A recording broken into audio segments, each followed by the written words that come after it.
Со неверување најпрвен ја слушнав таа вест, а второ бев шокиран од тоа што го слушнав. По првичниот шок, премиерот Мицкоски најавува жалба на ЕСМ за одлуката на обвинителството за гонење на организиран криминал и корупција да ја запри истрагата за злоупотребата со набавка на мазут за ТЕЦ Неготино. Правниот тим на ЕСМ е на штрек, но засега работат на слепо, бидејќи се уште не ја добиле официјално одлуката на обвинителството и се потпираат на информации од јавноста. До овој момент, до АДСМ, се уште не е доставено решението на основното јавно обвинителство за гонење организиран криминал и корупција во врска со осомничените за тежок криминал, набавка на мазут за ТЕЦ Неготино. Сепак, следејќи ги информациите објавени во медиумите, правниот тим на компанијата веќе ги презема сите подготвителни активности да поднесе соодветна жалба веднаш по официјалното примање на решението. АДСМ ќе ги искористи сите правни механизми кои ни стојат на располагање за заштита на интересите на компанијата. Кога ќе го примат решението за запирање на истрагата, имаат 8 дена да подготват жалба. Кривичната пријава беше за серија злоупотреби со набавките на мазут, а МВР, кога ја поднесе лани во март, тврдеше дека државата претрпела штета од над 167 милиони евра преку наместени постапки за мазутот во ТЕЦ Неготино.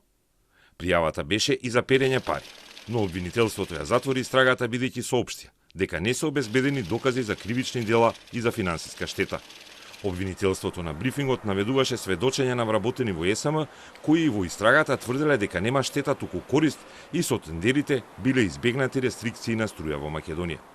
Премиерот очекува по жалбата вишото обвинителство да ја преиначи одлуката, а грешките ги лоцира во врвот на ОЈОГОК водено од Исламабази. Очекувам дека случајот повторно ќе биде вратен на преразгледување и повторна анализа, затоа што ако тоа не се случи, тогаш обвинителството дефинитивно го губи својот кредибилитет. Мислам, ОЈОГОК, обвинителството за гонење на организиран криминал, со овој обвинител сме го коментирале со Исламабази и не треба дополнително што друго да кажам. Јавноста знае за каков обвинител станува збор. Исто така сакам да кажам дека во текот на вчерашниот ден јас разговарав и со јавниот обвинител Ненад Савески на оваа тема.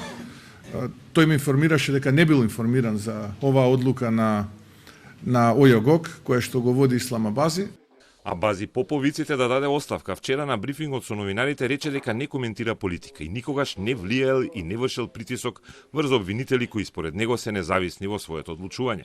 Истрагата ја запре обвинителката Катерина Коларевиќ, која тврди дека одлуката ја донела сама без реферирање на колегиум, бидејќи не нашле докази, пошто телефонски го известила државниот обвинител Ненад Савески. Савески пак рече дека случајот не му бил рефериран. Истрагата е запрена за Радко Капушевски и неговата фирма РКМ, Асмир Јаховски, собственик на Пуцко Петрол и син на пратеникот на Дуи Исмаил Јаховски, поранешните директори во ЕСМ, избеганиот Васко Ковачевски и Адријан Муча, Ерџан Сулковски и уште 8 други осомничени. Телма ги контактираше адвокатите на Капушевски и на Јаховски и тие посочија дека досега или воопшто не го добиле решението, или не го разгледале за да одлучат за наредните чекори, бидејќи поради одлежаниот притвор имаат право и на одштета.